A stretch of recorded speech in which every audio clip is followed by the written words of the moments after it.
Thank you guys so much for your time. I really appreciate it. Yeah, Awesome. thanks. Thanks for Awesome. having us and like Is, setting this up. is that an ARP in the back? It is. It's a vintage 2600. Yeah.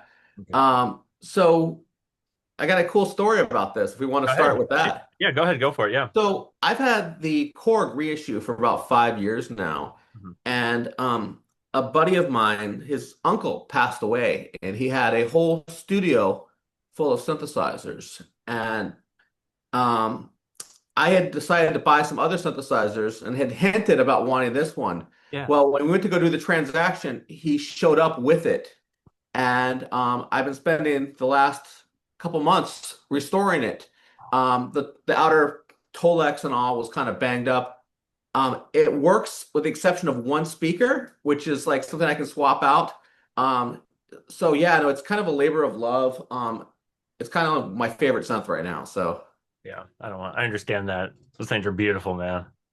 it was kind of the universe was just smiling on me when that showed up. So I've had a few of those things pop up recently, and it's just, I promised my friend it would be in a good home, and I'd make it sing and rock and roll. So here we are. I've had a story like that where there's a guy I worked with and he gave me because he was like, "Oh, I used to have more time to play on my keyboards and synthesizers and this and that." And he gave me his old Moog Liberation Oh, sweet. That's the key, like the guitar, right? Moog guitar. Yeah, yeah. So yes, that's somewhere in my basement right now. But yep, that's one of those things where someone was like, "Okay, here, I don't use it. I know you'll use it.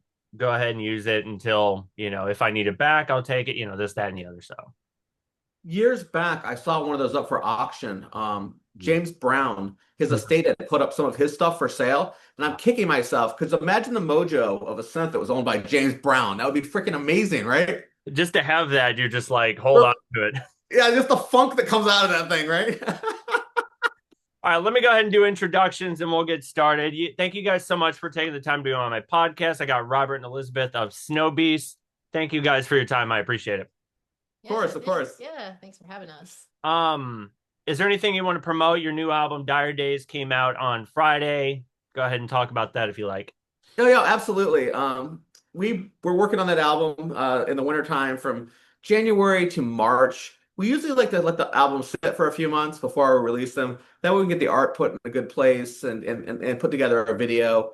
Um, I'll let Yeah. you jump in a little bit about this. It's a little bit of a different album for us, I'd say. Yeah. I mean, when Snowbeast originally started, it was mostly your side project. It was Robert's kind of thing. And he was playing around with modular your rack stuff. And it's a much more his first album and was much more ambient. And Almost entirely. Yeah. yeah, Dark like ambient. more like I don't know, like last board or something like that. Yeah. But and I jumped in a little bit at the time. We had another project called Pattern Behavior, which is more synthy, like more synthwave-ish, I guess, I think. But but yeah, this Dire Days album, just jumping how many albums between now and then? 20 something. Yeah, Yeah, yeah. 20 something albums. This one is much more we were trying to actually like focus on like maybe trying to get things in a place that were more standard like not industrial-ish Mhm. um sounding and more dance oriented, I Yeah. think, in general. And I think part of it has just been part of our evolution in terms of playing out too. Like we've been having more fun doing the dancier stuff and getting people dancing. Yeah. And I like the vibe of that almost better when I'm playing out than because we used to play a lot of noise stuff and more uh and like I said, like the more ambient stuff. And just lately I've just been feeling like that's where I want to be. Like if I'm gonna be somewhere live, I want to be in that atmosphere. I understand. I, Yeah, we kind of wanted to make this album kind of a snapshot too of the times we're living in. I mean, there's so much chaos, there's so much craziness, and we kind of wanted to put that into song and kind of how we're reacting to that, right? And it can be a little overwhelming at times, and I think having a creative outlet really gives us, a way to kind of come to grips with all of it. Sure. And I mean, I'm not you if you want to open up about the album like politically or socially, you're free to do so. I kind of give everybody the platform. I know some people are not comfortable talking about politics and stuff, but I give everybody the platform. So if there's anything you want to divulge into it creatively, lyrically, everything like that. And plus, let me go ahead and add that there's a lot of people I've talked to who started out doing more experimental, more ambient type stuff and go, are, when we're playing live, a lot more people react to more danceable stuff. So I can see where you're coming from when you're going, well, we're going out and playing live. And some people, if you're doing like a noise show or ambient or experimental, a lot of people are just kind of like, just kind of taking in the music. And if there's, some effects in the background, but if you got something dance, people are like, okay, I can get, you know what I mean? So I could see where musically you guys are going, you know what? Let's kind of just, let's kick it up a notch. I think for me too, I get bored. I don't want to be doing the same thing over and over again. We have a few different distinct phases in Snowbeasts, and you know, I think it's something that's ever changing. I don't want to be kind of tied to one thing because if I do, then I'll probably get really bored with it. Last year, I ended up writing a drum and bass album as a side project, Yeah. just because it's something that was kind of stewing inside of me. So, yeah, and we're already kind of talking about where we want to go next, and how we want to differentiate that from where we are. I know it just came out a couple days ago, but it's still something where, okay, all right, that's kind of the snapshot. Okay, where do we take this from here? And what elements do we want to bring with us? And which ones do we kind of want to leave behind on the back burner a little bit? Yeah, I can see that for sure. Tell me what was the I mean, if you want to go into it, the creative process of this album, how did you kind of take it from previous albums and did you progress musically, lyrically, and everything like that with this one on Dire Days? I would say the biggest progression is with Elizabeth. She really tried to bring her vocals out more to the forefront. Good. And I think it really shows. I think it's something where she might have been kind of hidden behind layers of reverb behind, and things were a little bit more hidden. I think things are a lot more um, open and more, straightforward, I'd say right now. Yeah, I mean, my background's not in songwriting at all, but I've looked at some other, lyrics for standard like EPM and EDM, EBM, Mm-hmm. are pretty simple anyways. But yeah, like I don't know. I was looking at, I remember the Soft Moon lyrics, like I always kind of dug his lyrics, because they seemed pretty simple, like, but they got to the point and um yeah, like that's kind of where I was going with what I was doing, because that's not, you know, like I said, like I'm not just a writer like some folks are. I'm Yeah. kind of all over the place in terms of what I do. Creatively, yeah, Yeah, yeah. yeah, so to speak, because I went to art school and I studied painting and I Mm-hmm. went down a path where I ended up getting heavily involved with sound design. And when I was in art school, they had a pretty decent sound department. Um, and that's where I learned how to use a DAW and all that Oh yeah. kind of stuff. Would you feel like So you're kind of coming out of your shell, like kind of getting comfortable with being on stage and kind of being a presence? Because it really shows, even with your music videos, you're kind of standing in the front and going, "Hey, I'm a voice. I'm speaking out for this music." Do you feel like you're getting comfortable with something like that? Yeah, definitely. And there's things I want to say as like just being a woman and just being like myself. And um I don't know, it seems like we're in a place where like a lot of people aren't comfortable with speaking up about things, and that's kind of where I feel like it's important right now for me to to step up just for that purpose. Like it just seems like, when I'm out and about, like there's less stuff happening even in Providence, and in terms of like some of the like underground stuff that used to be happening. It's kind of a bummer. I think But it has to do with some of the venues closing up too. I mean, we yeah, took a hit of some good. We had Dusk, which was a long-standing venue, and Mayday, which is a more recent one. So it's kind of pushed things into a few clubs or pushed them more into the underground, some of the house shows and stuff as well. And I don't think Providence is really unique in that. I think it's something where, you know, these are unusual times, and people are getting gentrified out of their spaces, and something like Boston. Boston has some cool communities, but at the same time, it's losing a little bit of its heart, yeah, due to some of the gentrification that's going on. When people yeah. can't afford to, artists can't afford to get apartments, it becomes kind of tricky, right? Yeah. And the more we play out in other places, it's good to see what's happening, because there's some communities out there that they're seem to be thriving and you're not expecting it. And that's really cool, I think. So Yeah, there seems to be kind of like a buzz going on. I know, again, with this podcast, you kind of talk to a few people, and I'm going, how's the scene out there? Because I'm in the Midwest, so I'll kind of get a bit of information from people in, East Coast, West Coast, in the South, or even the North. And they're going, there's a thriving scene out there. And I feel like you got to try and find your place into it and kind of stay connected. Do you feel like you guys are trying to find your connection and find your place in the scene there? I think we're doing a decent job of that lately. Yeah, I mean, I think that it's kind of a moving target at times too. Yeah. Especially when you're in like college towns and all, the people kind of come and go. But I Hmm. mean, we've had some awesome shows in Boston with the Elysium crew recently. yeah, We just were, yeah, Boston's kind of coming back a little bit in terms of, yeah, and then we're down in Philly for the Vortex crew. That was pretty awesome.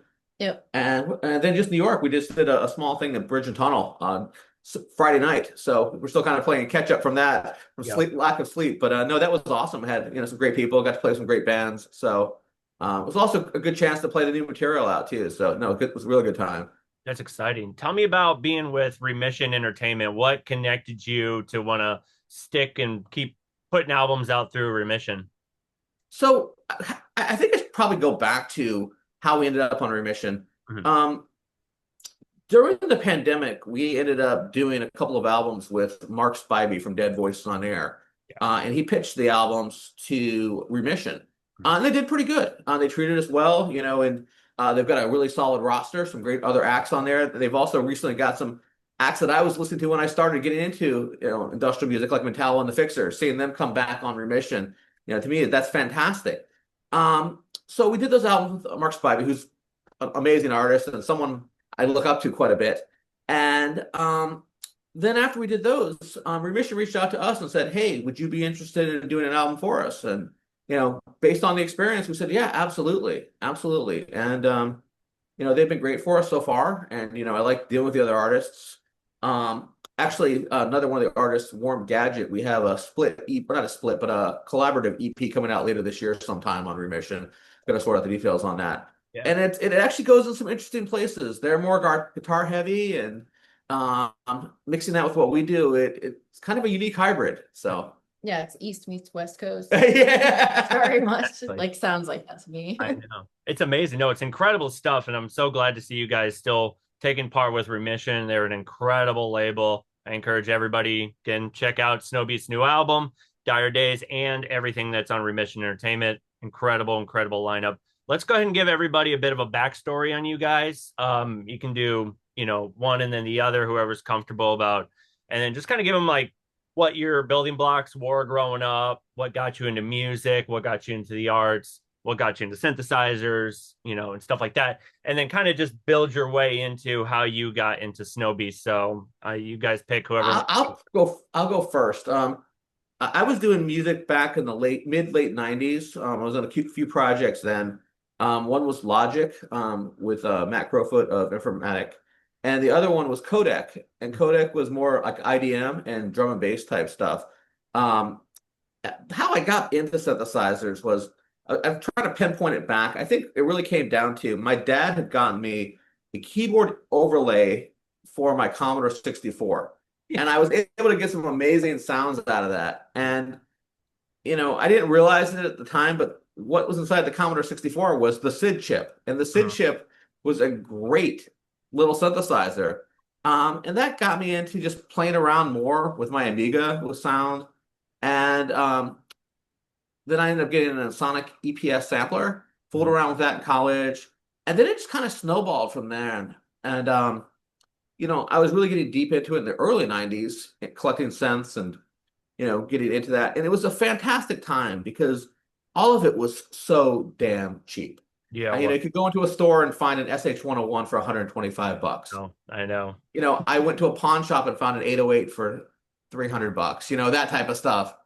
And that type of stuff actually did happen. It was actually, because people wanted these digital workstations. They wanted these things that were all-in-one boxes and but for someone who wanted to tinker and play around and do some different stuff with it, it was kind of an amazing time. So, from there, I ended up starting up a label, Component Recordings. Did that from 99 to 2005. Ended up having some pretty decent success with that. Ended up having some albums for Somatic Responses, a couple of the Drift EPs, and my friend Josh Garrett, who I met at UMass, he had a couple albums under the name Zen, XYN, Mhm. and so he was helping me out with some of the graphic design and all. So that's kind of how I got into things.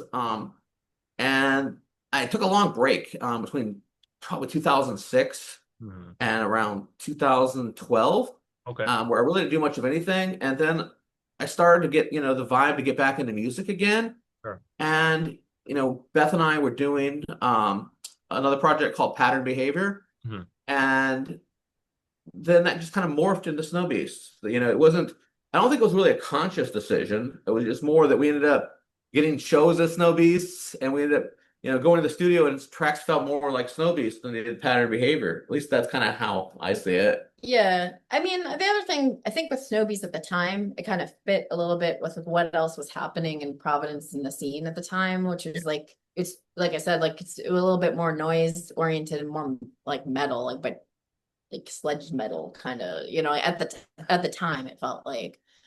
And there was some industrial, but like here and there. I still feel like like a lot of folks will be like, oh, where are you from? And we'll say Providence. And they're like, oh, what? If you do electronic music, you're from Providence.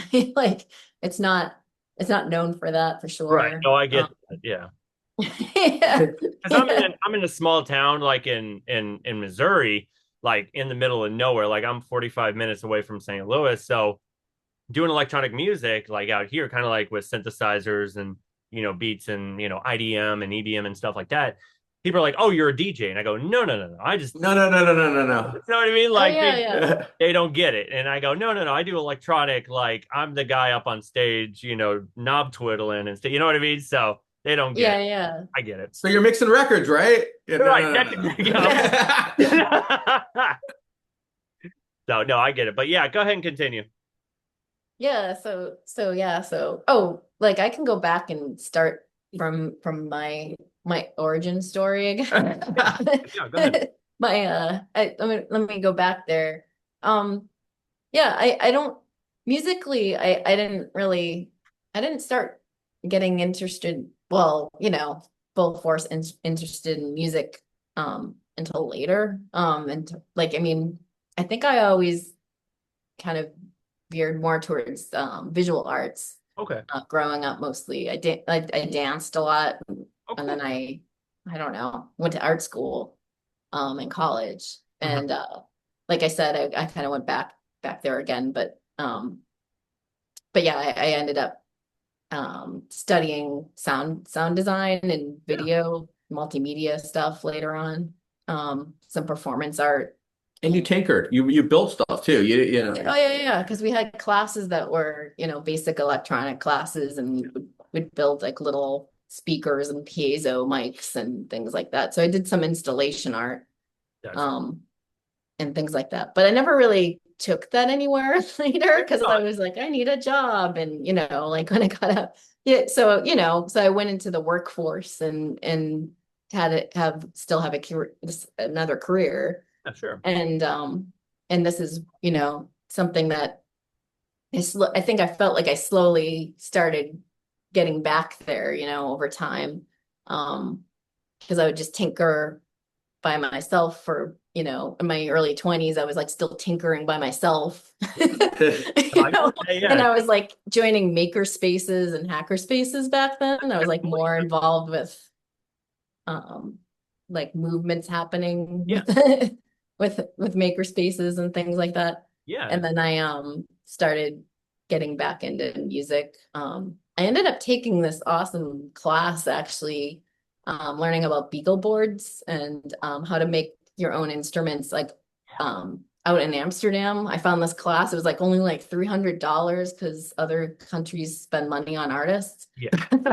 That's cool. And or like focus on that a little bit more. Yeah. um but yeah, that was really cool. I ended up at this organization called Stime, and they had this course, and I met other artists and made this little like theremin basically. And actually, Wow. I brought that back to the States. And when we first met, I think we had some samples of that in Yeah, our early stuff. yeah. But yeah. It's so cool. Let me kind of go ahead and fill in the gaps. So, what kind of got you guys into like music and arts? Like what were you listening to? What really pulled you into doing performance arts and electronics and stuff? Like what was your like for me, I used to dabble with a lot of Radio Shack stuff where I would tinker. There was these electronic boards where it was like 150 electronics into one and you would connect these wires and you would, kind of tinker and fiddle with stuff like that. Tell me about your guys' kind of growing up process and what drew you in. I think for me, it was kind of starting to listen, I would say musically, Mm-hmm. listening to college radio, kind of start off with the usual kind of safe items like, The Cure, REM, and New Order, and things like that, and Depeche Mode, of course, who I still listen to a ton today.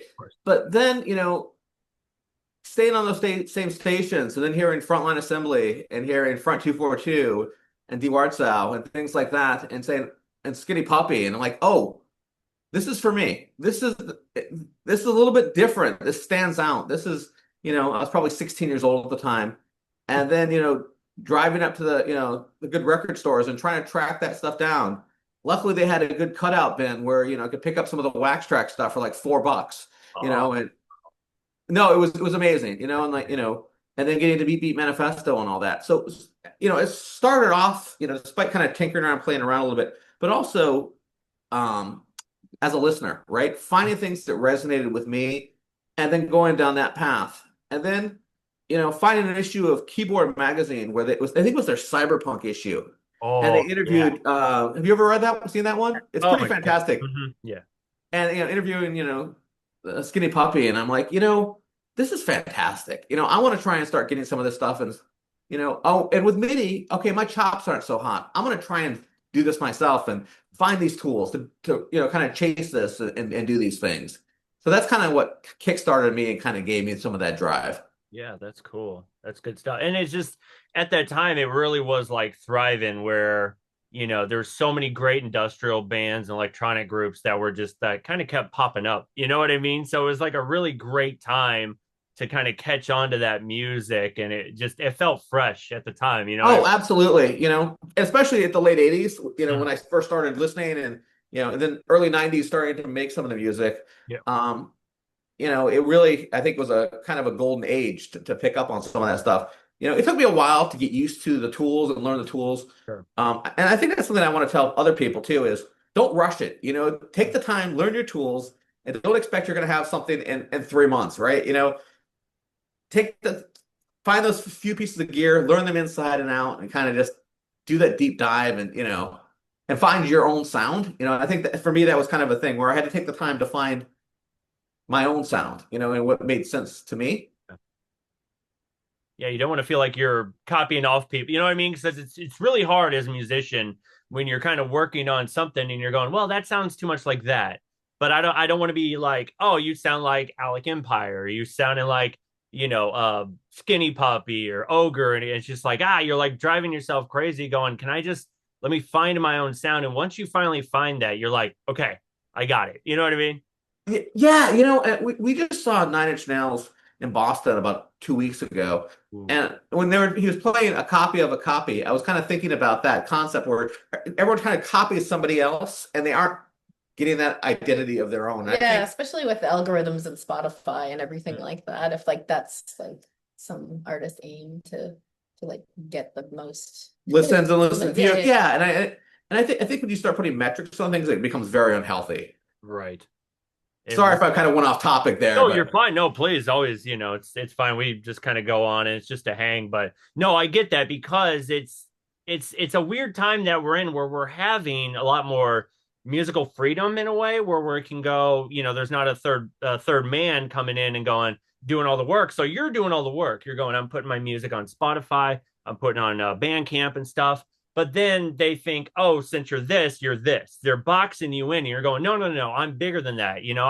if I want to do an album that's drum and bass, if I want to do one that's dark ambient, if I just want to do one that's experimental and just fiddle with stuff, I can do that. I don't want to be boxed in, and that's kind of how it is. You know what I mean?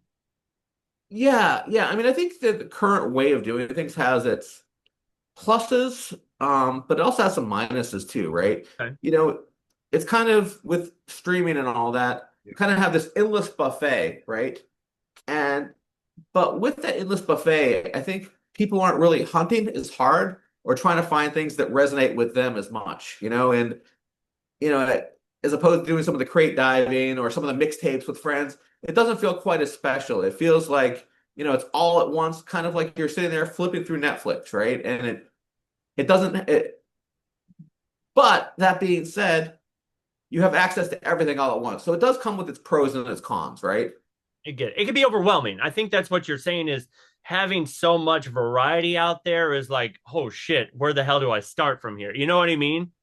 I do. I think that what I do is kind of go down rabbit holes. Like I'll find an artist, right?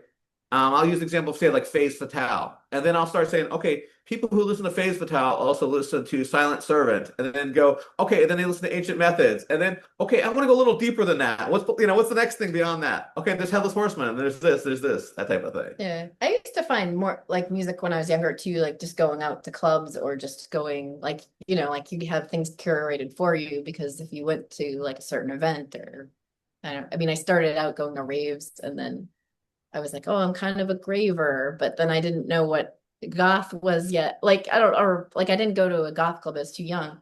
Yeah. And then when I was a little older, I started going to goth clubs and then like industrial in Boston at that time was like, it was more goth oriented here, They're I they're, think. they're interlinked. They're Yeah, interlinked. yeah, but it was like, yeah, musically, I think that style Mm-hmm. that were more popular, it seemed at the events, like at Man Ray at the time or whatever, were like that side.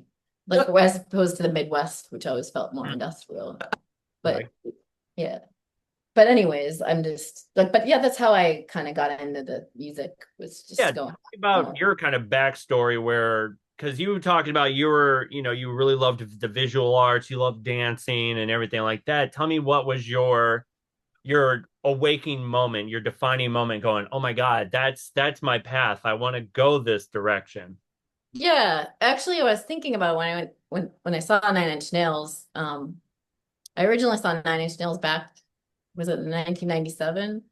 But I remember seeing like this was like I think this is when the Downward Spiral was out, and That there was was a few years before that. yeah, oh, was it a few years? Yeah, I don't know. It was like it was the event when they had at the Boston Garden where everybody like crawled down into the Yeah. pit and like it got crazy, and I was there, and I was like. I want to do this. Like I want What a great day. I want this. Like this is Like, what I want. right. Like this is like, this was pretty cool. And also just like the visuals like that were displayed and like just the whole thing. I was like someday like that was like the mo and also I just felt like a lot of my friends at the time were like into punk, like Yeah. straight up punk, or like Rancid or like, like kind of more like It was in that uh time frame where, hardcore and like stuff like that. I would go to hardcore shows, oh, yeah. and stuff like that. And I always felt like the industrial stuff was like sort of my thing. More Mhm. when we and like I'd be like, can we go to this? And it'd be like, 16 volts coming in and yeah, and like and then have to convince them or go with someone else, like usually a dude or something, and not my female friends. But I don't know, like, but yeah, no, like I had some friends I could like bring up, but yeah, Those like little steps for those moments of seeing yeah. live, you went, oh my God, this is my calling and this is kind of the path I want to go down. What kind of got you into you're going, okay, this is my life. I'm going into school now. Was there any artists or anything that you looked up to, or was it mostly music that kind of drew you into the more multimedia and visual art aspect? I think it's directed at you. Yeah, Oh, sorry. I thought yeah, we were, yeah, no, my yeah, bad. sorry. Oh, Like I'm okay. trying to think of like what, um, yeah, like in terms of like, sorry, I think you have to repeat that again. So, when you were growing up, you were, seeing Nine Inch Nails and all these other bands and kind of Yeah. living in the alternative scene. What kind of did you take from that and want to add it to sort of more like the multimedia and visual arts? Or were there any like, artists that you looked up to that were kind of, like let's Oh see. yeah, totally. Like yeah, like Laurie Yeah, Anderson. sure, yeah. Yeah, like I did see her a couple times, There you and go. Cool. yeah, and definitely like Lydia Lunch I saw a couple times. I don't know if she's more like performative, I think, like but yeah, definitely like there's definitely some and some artists that went to my school that I studied under um are pretty like I don't know, informed me of what I do now, and it's useful now that I'm doing more live stuff. Right. And what were you kind of taking from it? Was it like I'm trying to think of an example like landscapes, or is it more like glue and paste? Tell me what was your kind of go-to visual art? Was it glitch? Was it anything like that? Tell me what was your moment of going, I think I found my place in the sort of multimedia visual arts type of, what's your kind of creative flow? Yeah, like when I first started, it was like your standard painting and drawing and 2D art. And then as I, progressed, I leaned, like I said, like more into multimedia. And so then I started um integrating everything kind of together. So I did some like quadraphonic pieces and like stuff like that. And then I'd incorporate some visual stuff. Um like usually like livers being cut up and like like No, that's visceral stuff and like and then I think I had some teachers say, oh, like it's kind of like sounds like throbbing gristle, and I had no idea who they were talking about. And um stuff like that, like I'd kind of like yeah mix these things together on stage because like I said, I think like the whole line like Nine Inch Nails thing, like or like I didn't that was the first time I came across something like that for me, like that was like intense where it was like a visual and like a live event that had lights and sound and music all together banging your head, but in a way that was like what. right. No, I But get. yeah. Yeah. So I kind of wanted to like recreate some like my own space like that. Sometimes I'd like have different pieces of fabric I'd project on and like do performances around that. I have some old videos somewhere. Did you say you lost a bunch of those videos somewhere? I have some VHSs upstairs somewhere. Oh, okay. Yeah, I'm always a but big fan of that sort of visual art, like Dadaist type of oh just, yeah, totally. yeah, Yeah. I'm a huge sucker for that type of stuff, that type of performance art where you're going, okay, this is a lot deeper. You know what I mean? Like I'm always glued to these sort of odd arts where it's like, this is definitely making me think. And it's even in just the most experimental, I want it to be like, even if I'm going in going, I don't understand this, it doesn't make sense. But then I like the feeling of like not knowing, I guess. You know what I mean? Yeah, I think that having some mystery is very important. That's one of the things that drives me nuts with a lot of movies and a lot of television is that they want to give you a backstory and everything. I don't want that backstory. I think that if you have the imagination and are able to kind of transpose some of the things you're thinking into it, it makes it more interesting. Sure. I'll use the example of Twin Peaks, David Lynch, right? There's so much open spaces, there's so much room for the imagination within that. You don't have to know every detail. Yeah, he likes to talk about light and dark, and like I always liked like his like we did like there's a master class which everyone should check out if you like David Lynch. It's really good. But yeah, I think in that he was talking about the importance of like the darkness in his scenes is like, like that was a thing, obviously. And like I dig that, like that aspect to his work. Well, Sure. yeah, because it's open-ended and there's and, Yeah. and there's mystery and there's room for imagination. And I think Yeah. that everything has a backstory or an extra explanation or some kind of bloat to it where that you have some extra details you don't need. Keep some of the mystery there. I don't care how that kid ended up in the story. He's in the story now. Start there and move forward from there, right? And I think it's fascinating because I mean I still kind of wrestle with the death of David Lynch and the impact he had on so many people where I'm going, wait, you were influenced by this guy? Like he knew how to kind of pull from different avenues and kind of squeeze his sort of unusual style into something where you know if it's interesting how many people were so influenced by him because I'm going he's so far out there. How did you become a fan? But he just knew how to bring Americana into the weird. You know what I mean? Well, I think what he did was he took Americana and exposed some of the darkness and some of the subconscious elements within it, right? So it wasn't just, the apple pie and smiles, right? It was actually like, okay, there's some really nasty stuff going on inside these families. There's some psychic battles happening inside these people's heads. There's forces at work that are dark in these underbellies. And going back to some of that darkness, some of the things that you don't necessarily see off to the side, and you're like, what is that? What's happening over there? Exactly. Yeah, it's dealing with difficult subject matter, but Mhm. like but yeah, it's like, and I think that that's kind of where I like where I've been going. I think with the album before this, Devour too, I was like thinking about that. I'm like, okay, here's some like stuff I've been struggling with in my life, but like I don't want to be just super overt about it because I'm not sure. Like I kind of want things to kind of be a little open-ended. So if you're dealing with something of your own, like maybe you could use whatever, like use it for that Sure. in a way. Like, I don't know, in some cathartic way too. Well, you don't want to give too much away. I think again, you Yeah. bring up mystery where you don't want every lyric to have a period at the end where it's like this is this. You want to leave it open for interpretation and someone to kind of hold on and go, I can relate to this. I can feel to this. You don't want it to be completely, you know what I mean? Does that make sense? Boxed in, you don't want to be Yeah, yeah, all yeah. boxed in and very literal, so to speak. Yeah, because sometimes with lyrics and in music in general, there is a catharsis, right?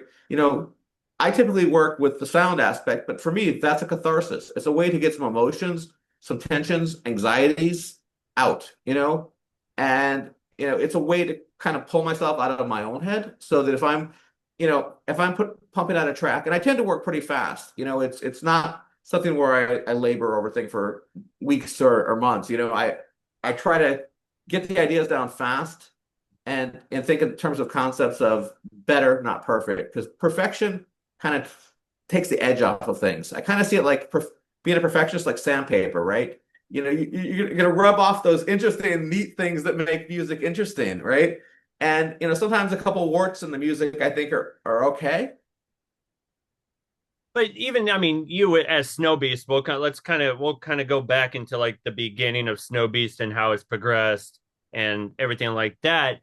You guys have had a solid just boom, boom, making great music. You've collaborated with a couple artists, you've done remixes and stuff. What kind of keeps you going and how do you think you're kind of keeping it fresh? I think for me, it's focusing on the work, focusing on not stopping, always trying to push myself a little bit. Definitely. I always, even when I'm not doing music, I'm thinking about music, right? In the back of my head, I'm thinking about, okay, how am I going to take this sound? How am I going to process this? Okay, what would happen if I took these three bass lines, chopped them up, and made them into a different bass line, that type of thing. So I think part of it is, loving what you do. If you feel as though it's, you know, a trouble or a pain in the butt to do, it should be fun and you should love love the art. Of course. Yeah, I'm not sick of doing this yet. I'm like, Yeah. yeah, yeah. So like, I mean, because I feel like we at this point, because we're like doing like, I don't know, we're interested in also like playing out and like and actually, spending some budget of our budgets now like on this stuff, like where it's like, I mean, when I first started out, I was like, whatever, marketing, like I'm I gonna know. She was a pain in the butt about I it. A was total pain in the butt yeah, about it. I'm Yeah. very self-defeating, like, and like I was worse back then. But but it was just, like I was just like, no, art, and like this is not, but now I'm starting, I'm a little older and I'm like, I want to keep doing this and make it sustainable. And, like this is, how I can do this too. It's okay, like to do that. Like it's all right. But but I guess my point is that like, yeah, like I spend a lot of time thinking about these things. I think about like logistics of stuff on top of the art and on top of the other stuff. And I feel like, and also I have, my day job stuff too. Yeah. But but but yeah, it's just there's a lot of effort involved, but it's cool. It's like I feel like if I wasn't doing this, I don't know what I'd be doing. Well, yeah, Like I feel like I have to. Like I feel like Definitely. and to that point, right? I couldn't not be creative. If someone who just goes about their weekends, what did you do? I watched the game. That's fine if you want to go do that, but that's not who I am, and that's not what I'm about. And you know, I I'm the type of person, and it drives her nuts that I constantly need to be doing something. Me too. Even in my downtime, I'm doing something. And and I think it's because in my downtime, if I am not working on something, I get very irritable. I get restless. I do. Yeah, I get restless. Yeah. yeah. So I think music for me has a lot of it helps me satisfy a lot of needs. Me You too. know, and and I go back to the catharsis. It's a huge catharsis for me. Yeah. And I'm the same way because I have a day job. I work a factory job. So you got a lot of people who focused on the game, focus on going out at the bar over the weekend, and they go, "Well, what do you have plans?" "Well, I do my podcast." They're like, "Wait, what?" Like they find like doing something like multimedia based, like because a lot of people don't really talk about it very often. And even when we were off on Labor Day weekend, I spent the whole time setting up interviews, talking with people, and even during like Christmas break type stuff, I'll work on music. So it's like after about a day where I can relax, even with like a day job type thing, after day two, I got to do something. I'm driving myself up the wall. You know what I mean? Like I'll get up and start doing stuff and fiddle in. My wife's like, "Can you just sit down and like enjoy?" Like I can't. Like I drive myself crazy doing that. Okay, you get it then. You get it. I don't. Yeah. I Yeah. think like the other thing with Snowbeast is that like the name too comes from like it was, we have a cycle too with like when we do this thing and like it's the winter time and we had one time we were down in Florida and we're like, well, would our sound different if we were down there? Would we do more dub? Like what would we do? Yeah, Yeah. I think environment does definitely Yeah. play into things. Well, we were down in Key West, and I'm like, yeah, I don't think we could do the same thing and live where there.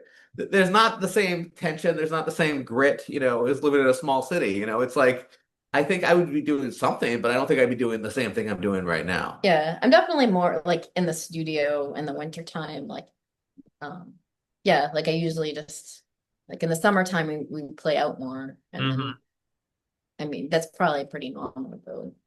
For sure. I mean, I think a lot more bands like it's you find it interesting how where their downtime is versus what's their touring. Because when I'm kind of trying to schedule a podcast, most people are like, "Well, this is our tour time, then this is our downtime and blah." So you kind of get an idea where it's like, so during like fall and winter, we're sitting here recording, and then when it comes to spring and summer, this is our tour time to get out and do stuff, and because more people are more up to going, "Hey, let's go to a show during, you know, summer and spring and maybe closer to where it's a little bit nicer in fall." But once it hits winter, believe me, trying to do a show in winter is like trying to pull teeth for people to go. So, Yeah, we played a couple in a snowstorm. The one over at Mayday, we had Yep. like 5 people show up. Yeah, so I get it. I get it. It was fun. I mean, yeah, we just like play like all the artists just played to each Yeah, other and that was fine. Like it was like a song. yeah, it was like a legit Yeah. nor'easter. Yeah, it was pretty bad. Yeah. Yeah. let's start at the, let's start at the beginning with Snowbeasts, where it was kind of like, Robert, it was your project and it kind of generated, tell me about the growth and then eventually how Elizabeth hopped on board with this one. It was pretty quick. We're in a relationship, and I had started Snowbeasts. We're married actually. I started Snowbeasts as something to work on when she wasn't around originally, and then she moved in, and so as she moved in, she became more of a part of it. And we had pattern behavior, which was our main thing at the time. I'd also was working on some stuff under the name Rob Kodak, so I had some other things going on. And I kind of just had this as like a side project. Oh, I'll do a dark ambient album with the modular stuff and kind of see where that goes. And it ended up having just some fortuitous events happen. One of our first shows, a friend of ours saw us playing in Boston and said, "Hey, I have this event going down in Austin with Alessandro Cortini from Nine Inch Nails, Richard Devine, and Basek and Surachai. Would you like to come down and play?" I'm like, "Oh, hell yeah. Yeah, sign me up. I'm there." So that kind of gave us a lot of drive after that and said, "Okay, all right, and just kind of snowballed, it's just like, okay, then everything else kind of ended up going to the sides and getting pushed, a little bit further over here and or absorbed, right? Because some of the ideas were kind of overlapping and overarching. Yeah, I like seeing how like back then, if there's some photos of us, we're all like, I'm like staring at the monitor. Like that was my performance, Like, and now it's like, I'm moving around more and state like when I'm like, and that was like our earlier, I'm like, it should have been later, but like that's okay. When And you then grow into things, right? Yeah, And, yeah. and things aren't always what you start them out to be. I think that with any type of creativity, I think if you try to limit yourself, it's like, okay, I got to keep on doing this thing. I think of there Yeah. being two main kinds of artists, right? There's like the David Bowies who try all kinds of different things and jump around, and then there's the Ramones. And you mhm. got to choose whether you want to be a Bowie or the Ramones, right? Oh, I get that. Yeah, that's 100%. And it's like I've always said there's you got that Beatles people, you got the Elvis people, you got Bowie people and Ramones people. There's always kind of like this like I totally get that too. And so tell me musically in the beginning, were you trying to get comfortable with the instruments or were you kind of understanding it? And was that how your albums kind of progressed was with you trying to find your relationship with the instruments? I would say to a certain degree, I think by the time that I was doing those albums, I was pretty comfortable with what I was doing. It was more just like, okay, this is the sounds that I want to make. These are the things that I want to do. And these are the kind of intentions I want to put into things, and it just seems like things just kind of fell into place. I was we were living in a loft space on the other side of Providence, and I was thinking that morning when I got up that I want to make a track with a zither in it, right? I already had a zither or auto harp, but I want to do this. I mentioned it to her. I kid you not. We walk down the street and there's a tag sale and someone's got one for sale. And I already had one, but I was like, okay, the universe heard what I wanted and it put it there for me. And they wanted like $30 for it. So I'm like, okay. And so then later that day, we took it back and then we made a track just out of samples for that. At that. And, it came together like, really fast. I find that with music and art, the things that come together the fastest are usually the best. If you have to labor over something, if you start to second guess yourself about something, it probably was built on a weak foundation to begin with. And so I, I find that the things I'm happiest with are the things that took a couple hours. Something that was just like boom, boom. Or, if it's something I spend, 20 hours or more on, I find that I usually have, it's not my favorite item. It's not my favorite thing my favorite piece of art because there's probably something about it that when I started, the idea wasn't as solid or something like that. Um, I think also too with us, you mentioned gear and getting used to the gear. I think to try and keep it fresh, we always have new gear or things that we're trying out or different things or selling pieces to get different pieces.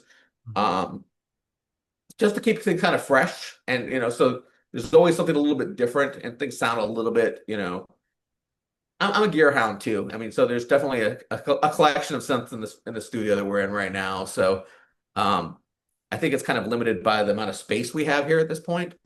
So You have a yeah.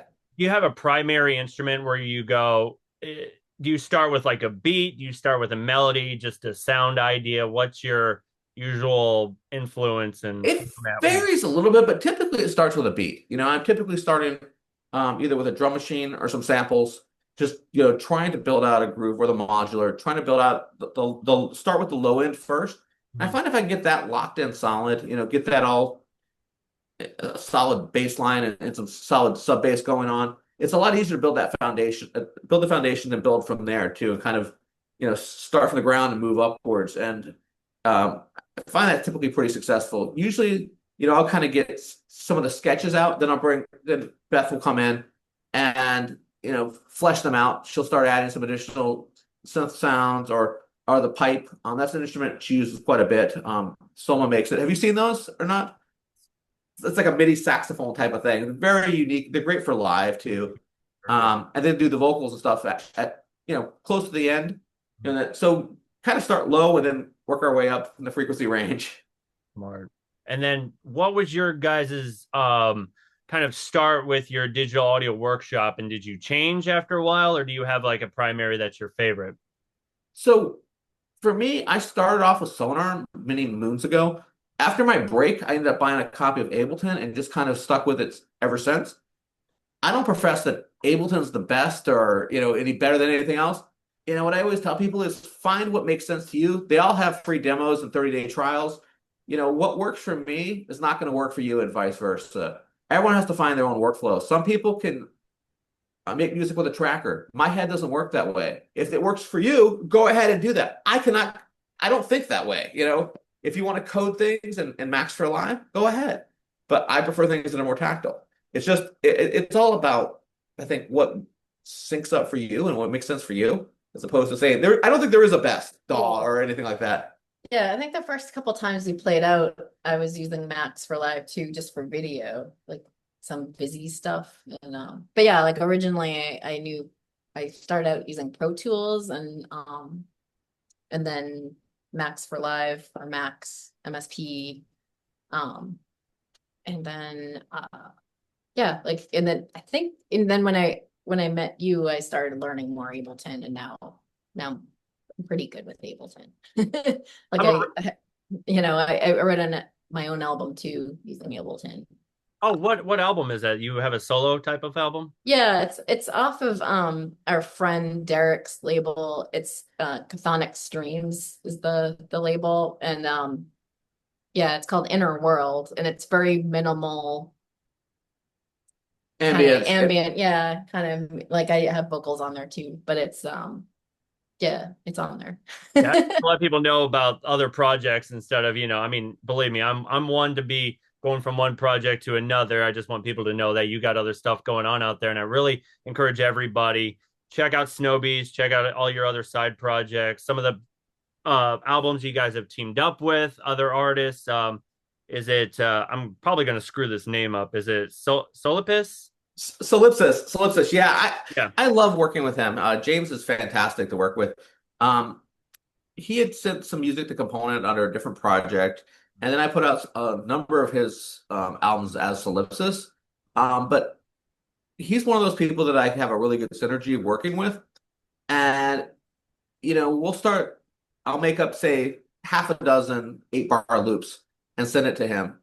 And then later that night, I'll start getting, like, I'll hear my phone going off where he's sending me, we transfer files. Okay, I've got mix one. And then, like, an hour later, there's mix two. Then, like, an hour later, there's mix three. He's probably one of the most prolific people on the planet for making stuff. And he just has a really high level of enthusiasm. And, he brings some dirt and some noise to things and just does things differently than I would think about doing it. And I think that's important with collaboration. I don't want to work with someone just like me because that's not going to challenge me as an artist or make something horribly interesting. I'm already here. What? Get someone who does something different. And when we were working with Mark Spivey, Dead Voice on Air, he approaches music in a very different way altogether. A little bit not quite as linear as we do, a bit more experimental, using sound, instruments in different ways I wouldn't think to necessarily use them. But if it kind of forced me to approach things differently, so I mentioned the Warm Gadget collaboration. That's going to have guitars and things like that. And, we also worked with another local artist, Doom, and worked with Alec was really fantastic as well. And who else there's Theologian too. We've done a few things with Oh Theologian. yeah, a lot. Yeah, so I've done some mixing for him as well too. So I do mixing and mastering for other artists, um, and I find that interesting because it kind of pushes me a little bit with my own music as well. I've done everything from ambient and drum and bass to singer-songwriters type stuff, and people say, "Well, you do that too?" And I'm like, "Well, yeah, absolutely." You know, it doesn't have to be something I'm into for me to want to try and master it. I just want to make it sound as good as I can make it sound. And if I'm also dealing with instruments that I don't normally deal with, it makes my mixing, it makes my mastering skills better. So I see it as each thing as a learning experience. So Yeah. When you're creating a dark ambient, do you have something envisioned in mind, like like coming up with like an idea, like a best way I can describe it, like almost like a movie or some type of vision in your head, or are you just kind of feeling it out while you're behind an instrument? I'd say it's kind of a mix between the two. For the first Snowbeasts album, that was definitely conceptual. I was definitely thinking about, an Arctic voyage, chasing some strange footprints on a path, and you know, really trying to capture the emotion of being stuck in the Arctic and something you know and all the things that go along with that. So I think that was definitely something where I was trying to capture a mood. I have had something envisioned for that.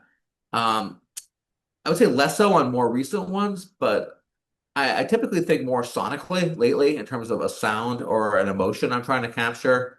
How do I translate that into a synthesizer, and how do I get that instrument to make it the sound that I want it to make? Yeah, I think like yeah, earlier on, like I used to just like spend a lot of time just in the studio just finding some sounds that I liked and then sometimes I'm like, this is really cool. Maybe we'll actually record this and then sometimes I just have these files that would just sit there for a while and then we go back to. But yeah, yeah, there's a lot of stuff that happens and I'm like, I don't remember even doing this and like why I did this and it, it's just there. No, no. Go back to it. Well, there's also sometimes we'll find a full track and like, Yeah. where did that come from? And going back, I'm like, I don't remember making this. I know this is us. I reckon, I know this sound, but I have no recollection of the events going down and when this was made. And I'm just like, it's an interesting experience to try and come back and figure that out. Um, but also sometimes in the studio we'll just jam, and sometimes she'll come down. She's like, "You really should record this." I'm like, "No, I'm too tired." And she'll be like, "No, you really should record this." And I'm sure there's a few things that have been lost to time that have been, no more than a 15-second Instagram clip. But I think, even with as much as we write, I still like to just play and make sounds, and just, sometimes sometimes I want to record it, sometimes not. I mean, we have enough stuff coming out. If not everything gets finished, that's okay. I'm not going to stress about it. Would you consider doing like soundtracks or other collaborations in the future? Um, we've come close to getting some soundtrack work. It didn't quite work out, but yeah, she had been working on something. It was just didn't mesh up the way But yeah, no, that's something we'd definitely be open to. Uh, so yeah. Yeah. Definitely open to that. How did you guys come up with haunted body music? Was that something that you just kind of come up with? Tell me about coming up to that process. You came up with the term.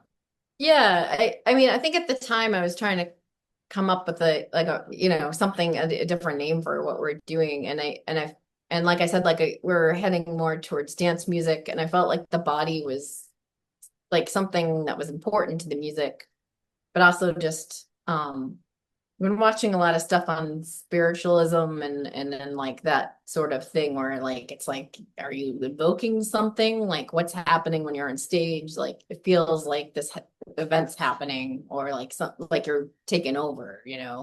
Um, and I feel like that's a little bit like what's going on almost. And we're from the Northeast and like just sort of the atmosphere sometimes feels.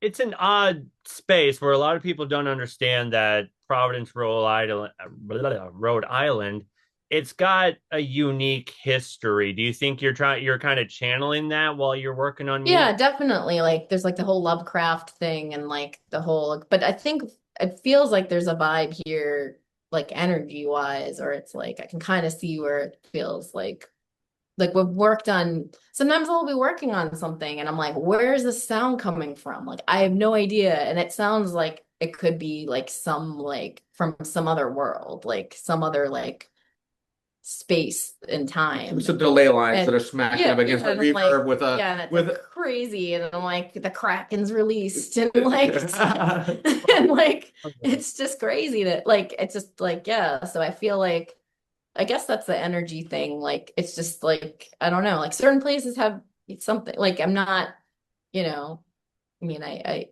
I'm, I don't know. I'm not like psychic or something like that. I don't think, but like I feel like there are like it's I think that's why I like electronic music so much too. It's like you are dealing with energy like in electronics and like and all that. And like there's and sound is something that you feel like with your body.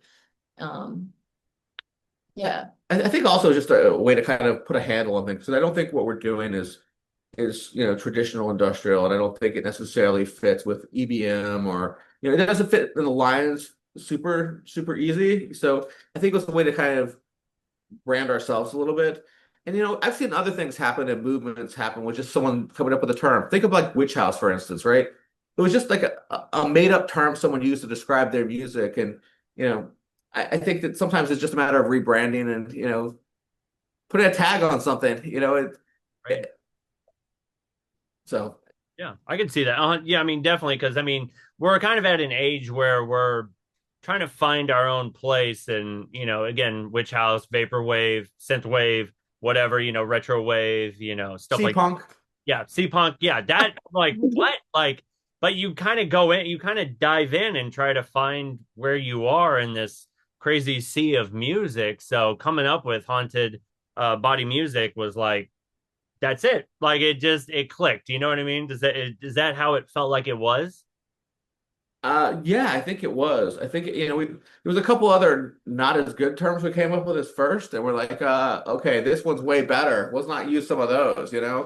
Yeah. And like, yeah, and our influences at the time. And I was like, okay, we're doing an EBM album, but like what's like our other what were the other things that we were like other genres or other things that I've been playing with? And like I was just like, yeah, it's kind of we did get on one witch house label like a while back as Oh, that was kind of a joke. Actually, yeah. So this is probably my it's actually like an okay track, I think. yeah, no, it was 8 years ago. There was this label that was looking for tracks for a compilation they were putting together, and I was like, we had like a slow weekend. I'm like, hey, let's try to make a witch house track and see what happens if we can get on it. And we came up with a name that sounded witch housey. It was Glass Cloaks.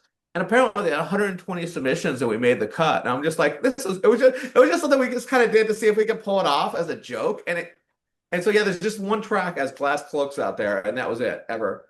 I'll have to check that out. That is And I'm hilarious. sure there's other people who are toiling away at their tracks and everything. And I just thought it was kind of hilarious. That's So so cool. No, that's incredible. I love hearing stories like that.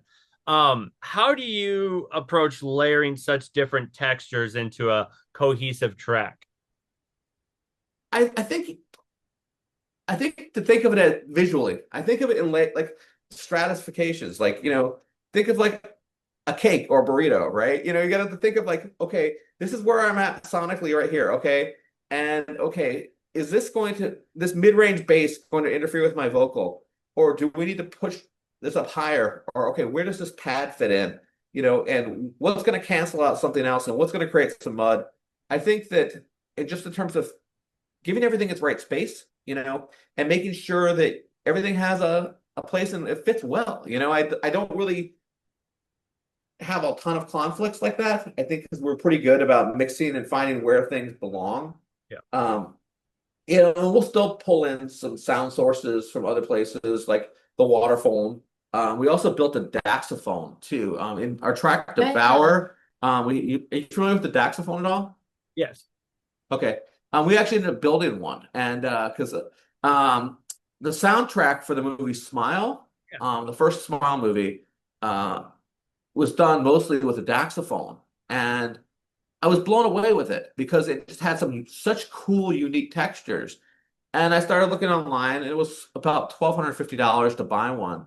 And I had a friend who was a metal worker, not a metal worker, excuse me, a woodworker, and we found some patterns for the tongues. They call them tongues. And I'm like, okay, well, I could have him make me the tongue, and then I'll get just like a DIY metal kit box, and then I'll put some piezo's in that and put it all together. It worked out pretty good. I think the tongues ended up being a little too thick, Yep. so it wasn't as resonant as it needed to be. The metal box was just pretty cool in itself, I thought. Yeah, because we were just smacking that around and doing all kinds of neat stuff with that. And I like so, that creative process where you can watch, especially modern horror now has taken sound and incorporated it into a very, again, with Smile and I think, The Witch was another great one. yeah, thank you. That's another one. Just knew how to get unsettling sounds and experiment with it, and I love that. I really love that. You should look up the Apprehension Engine. It's the I forgot his name. The composer who did The Witch. He Mhm. made this special instrument, but it had all sorts of things that can be hit or struck or bowed. It's a really impressive instrument. Definitely check that out. Yeah, I think I've seen something like that online where he'll like, there's a lot of springs and a lot of wire, something like that, and just hitting it and letting it reverberate and just adding effects to it. It's just like, God, if I could just have something like that and just tinker You with know, it, I'd lose track of time. So it's amazing what you could do with just one of those metal enclosures. Get some piezo's off of Amazon or something similar, and you could just make all kinds of really unique, interesting sounds that way. We've been part of the Looping Festival in Providence. Probably over the last 8 years, we've probably been part of it maybe 4 times or so. And some of the people bring instruments where they'll take piezo's and then attach them to different wires and stuff, and then loop. And it's amazing what you can make with almost nothing. yeah. Do you guys create your own instruments? Like, have you gotten into making like uh different like kind of creating your own modulars instead of going out and buying one? You kind of take the time and put it all together for yourself. No, no, I haven't. What I have been fooling around with though is using AI to make apps. And so there's an app called Replit. I've been playing around with that a bit. I was able to make a sub-bass synthesizer with that. And so it it takes just it's kind of a process of refining. It's okay, I want it to sound like this. Okay, so I want this sub to sound like an extended 808 sub, and then maybe have some filtration and some distortion on this. And then I wanted to output this to a wave. And then I want it to, oh, the glove. Yes, that's something you built was the glove. Actually, Oh yeah, I forget. Like I was just like, here's something. Like sometimes like I'll play around with things, but like this is a glove with just some contacts on it. And I was using it with Maximus P for a little bit to make drum sounds, but yeah, I should use that. you haven't used that in a long, long time. I'd Yeah. forgotten about that. Yeah. Yeah. Do you Yeah. like bringing that type of visual, just strange stuff when it comes to performing live? And how do you guys kind of, what's your setup on studio versus performing live? Do you like to incorporate certain different? So it's very different, I would say. So I try to strip down things down live. Typically I'll just bring like my Octatrack and one of those synth. Um, and I try to make it very simple. So, that way when we're traveling, it's not something where I'm gonna have to worry about setting up, taking an hour to set up before a show. I want all my complexity to be in here. I want it to be in the studio. Uh, when I'm on stage, they don't need to see the gory details of how I'm making this. They don't need to go, I don't want to have that failure on stage, right? I want to have something that I press and it does what it's supposed to. And the Aftertrack usually does that. We've had a few instances, but Yeah. And then take the loops and then kind of treat it like a DJ set, sort of. Yeah. Yeah. I mean, you used to like be known more for the modular stuff in your red case. And like sometimes we'll still bring that stuff out if it's because sometimes we'll play events that are more modular based events and then we'll bring more gear. So May, we did one of those in May. We did a quadraphonic event at Northeastern University, and that was all modular and voice for that one. And Yeah. that was pretty fun. So yeah, that was something where we just kind of made it up on the spot too. So Yeah. And I typically use a looper and a bunch of guitar pedals, because they're just, we want robust things when you're playing out. And that's what I usually use in two microphones and my pipe. Yeah.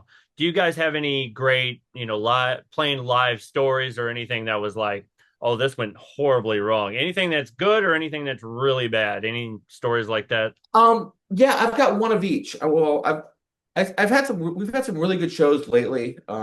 We played down in Philly recently, the New York show, where we had the Boston Elysium show. We had some really good synergies, had awesome crowds that really, we felt really energized and alive after playing.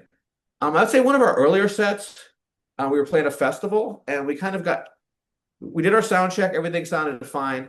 And then there were like six other bands and they all moved their gear up on top of the stage. And um and then we got trapped in a feedback wall because of everything that was going on in there. And I was trying to yell to the sound guy, "Hey, we're getting feedback. We got a problem here." He wasn't listening. And then I ended up getting really angry and ended up pulling the monitors off the stage onto the floor. And it was the first time her parents saw us play, Oh Yeah. and no. they got to see me have a temper tantrum on stage. So it was like a really great early impression, for my future in-laws. But yeah. Yeah, But and that's the worst case scenario, but I've never. No. And now, the way I see it, whenever we play a show, I always want to be invited back, right? I always want to show up early. I want to get my stuff set up. I want to give a good show, and I want to be invited back. Whether or not I choose to want to go back, but my attitude is I always want to have that offer be there, and I always want, to have those doors be open.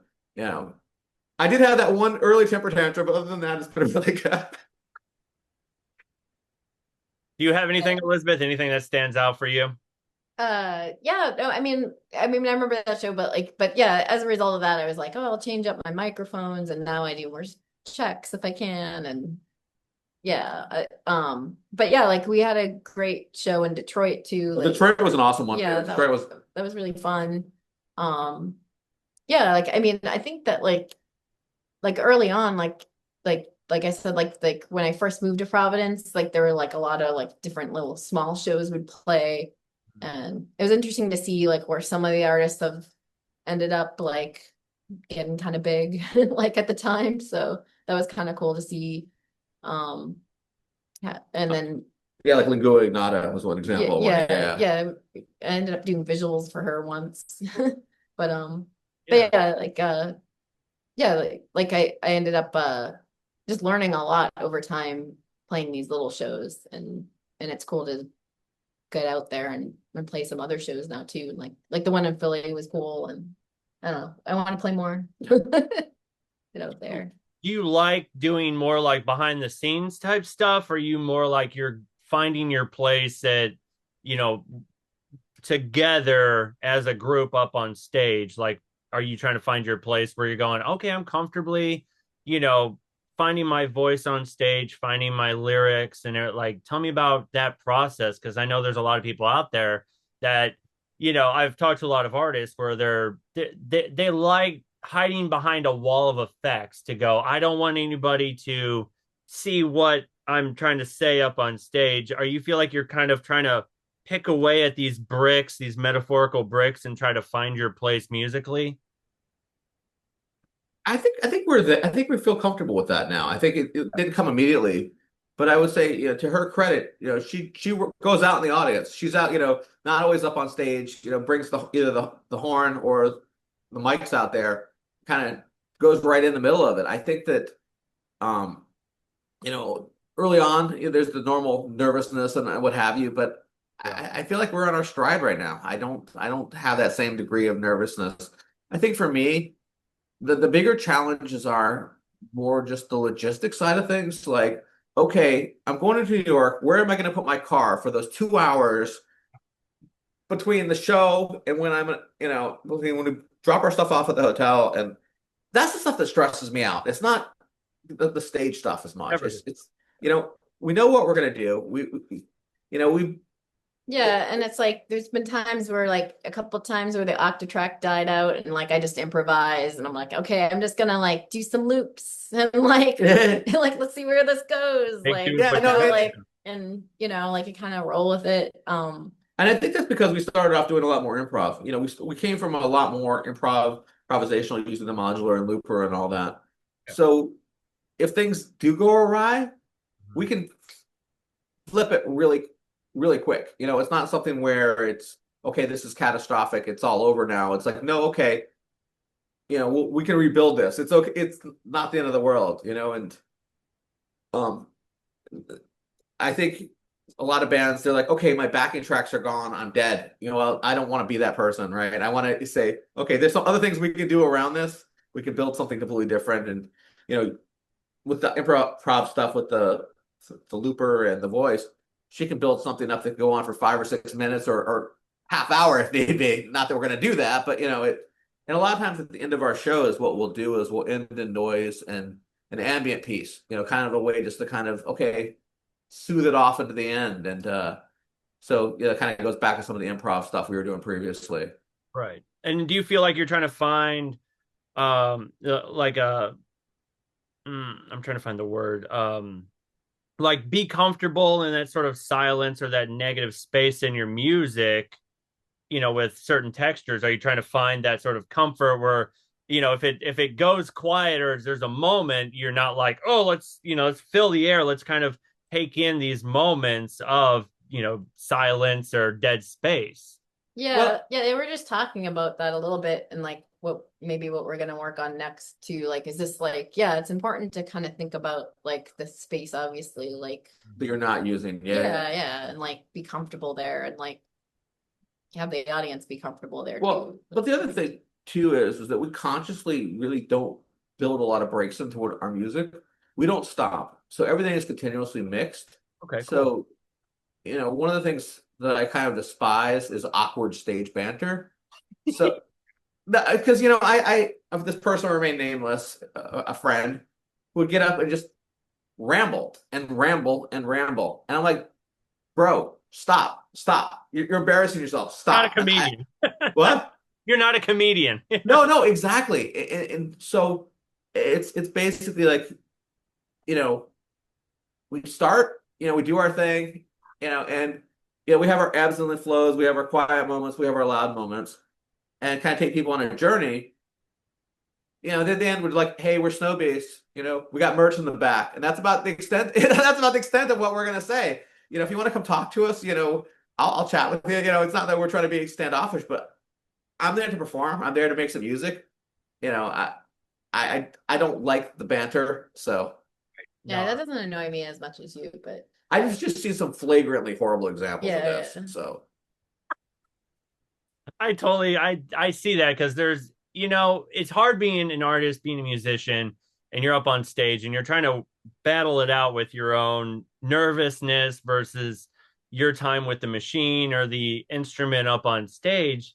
And you're trying to find that comfort. And it's like you should really just focus on. I mean, I get a little banter, but at some points it's like, okay, enough. Let's get to the music. This is a or that type of thing. I get like, if you're nervousness and you're yapping, but it's like, all right, let's move on with the music. Just be like, okay, thanks for coming out. This next song is bye, like move on. Yeah, I mean, I don't mind like a little story here and there I get sometimes, that. Sure. but that's not what I'm about. All yeah. right. Well, it's not, yeah, we don't have to do that. Anyway, you're not gonna do that anyway, so don't. Yeah, Yeah, I definitely don't. you're not gonna do that. So, What do you want people to take away from your music as well as your live performances? so I think for me, I want them to have something they can relate to, something that they can um, maybe emotionally or a spiritual level say, hey, I feel this. This is a good experience. One of the best compliments we ever got from someone was we were at a show in Boston, and this woman said that after they listened to us, her anxiety went away. I'm like, that's fantastic. And I felt blessed to say that. I'm like, you wouldn't believe how much anxiety went into making this. So Yeah. Well, no, and actually there's someone that actually commented about this was during the pandemic and we were streaming some of our stuff back then, and someone was watching and they came back late, like we heard this feedback from a friend saying that this person had Parkinson's, I think, and they couldn't really speak very well, but they said that they were like, really excited because after we played, they were able to move some of they could move their tongue better and like some of their fingers. And I was like, that's crazy. Like, but yeah, music can do that. Like, that's pretty awesome. I Yeah, will. this is the type of thing that you're like, wow, and it kind of just like, okay, well, this makes it all worth it, I guess, at some level. It's a unique thing with music and sound is that it could channel certain things. It could channel a memory, and to hear that certain sounds can really help people, with, certain brain chemistry and stuff like that. It's like there's so much more that we can dig out of music that I feel like there's something so much deeper that I don't think we're kind of getting at, that even certain frequencies can really help trigger someone's mood and bring them joy. And it's really fascinating on how deep we can go musically. I think, yeah, I think so. The other thing too is the whole shared experience, right? When you're at a show and, be it whether there's five or whether there's 5,000 people in the room with you, you're sharing an experience, a communal experience, and you're all kind of in the same moment together. And I think there's a lot of power in that. I think so too. And I think that's what we took away from being during the pandemic when we're all on lockdown. We're going, okay, while we're all on lockdown, how can we share the music with people? And I thought it was great that a lot of people were streaming live, doing live shows from their house, going here. But then once you're back into as a group of people enjoying music up on stage, it was like, man, where has this been this whole time? And it's such a great feeling and a great moment to be back from just being locked in. So Yeah, and you can feel the bass and you can feel everything a little bit more, and then and the spaces that you're in where the music is happening. It's not just a sterile studio environment or, it's or a not so sterile studio environment, but it's and what the people bring to the environment as well too. So yeah, no, I definitely think that there's a lot to music, and I think there's a lot uh with the communal experience of music. right, I think so too. Let me go through my questions. I'm sorry, I keep looking at my phone. I don't want you guys to think I'm just making sure I got all my questions answered No, before I let you guys go. it's good. um do you view your music as escapism or confrontation or something in between? I'd say both. I'd say both. I think there's room for both. And I think on this album, I think it's more confrontation. I think there's a lot Okay. more upfront confrontation. Oh, so Um, but I think in general, for me, art is an escape. It's an escape from the 9 to 5 grind. It's an escape from, you know, the boringness of suburbia. I think it can take you places. It can open up senses of wonder. So yeah, I think it can be both. I think so too. And I mean, again, I want everybody to check out Dire Days by Snowbeasts.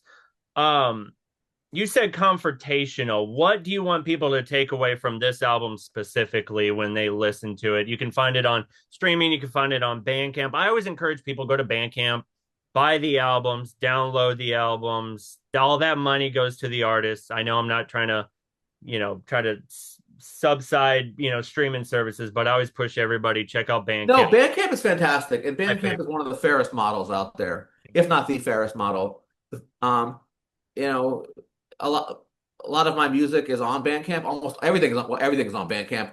Um, for my own label component, Bandcamp is the primary vehicle.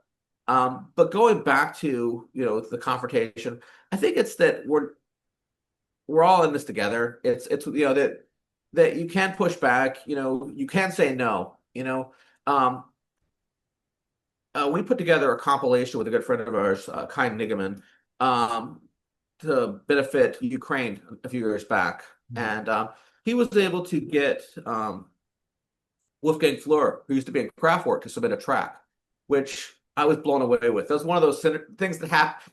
Sometimes the universe gives you gifts. That was a gift. Yeah. And like how many artists were on there? Like I think 199 maybe. Yeah. We got so many artists. Yeah, but anyway, in his track, if they tell you to make a weapon, just say no. If they tell you to do this, just say no. And I think that, resisting, not, saying that I'm going to be part of this. I think that's the most important thing, that you don't have to go along with all the nonsense that's happening right now. I agree. No, definitely. And it's just, I think that's important, that take away from especially someone who's, from, he grew up in Germany. So I know firsthand that he's experienced a lot of the horrible side effects of being in a war-ridden country. And, it's scary to think that it could find its way and it could even get worse. It's a scary time. It's scary. Yeah, and when we were coming up with the title, Dire Days hit us pretty quick. It was like, okay, that's it. All right, we have it. We can move on now. Smart. I get that. I think we pretty much covered everything. Let me double check on my yeah, audience. I think we're pretty much good. Thank you guys so much for your time. I really appreciate you guys being on my podcast. Again, everybody check out Dire Days on Remission Entertainment, Snowbeasts. Do you guys got any shows coming up? We do. We have one in Massachusetts. What's that, Norwood? Yep. Coming up. On October 17th. And they were doing Burlington, Vermont on October 11th. Yeah. And they were doing CCTV in Cambridge, Massachusetts. Yeah, is that the 18th of this month? I think so. I think it's so. a Saturday. I think so. But that's just like that's a local cable network, and so.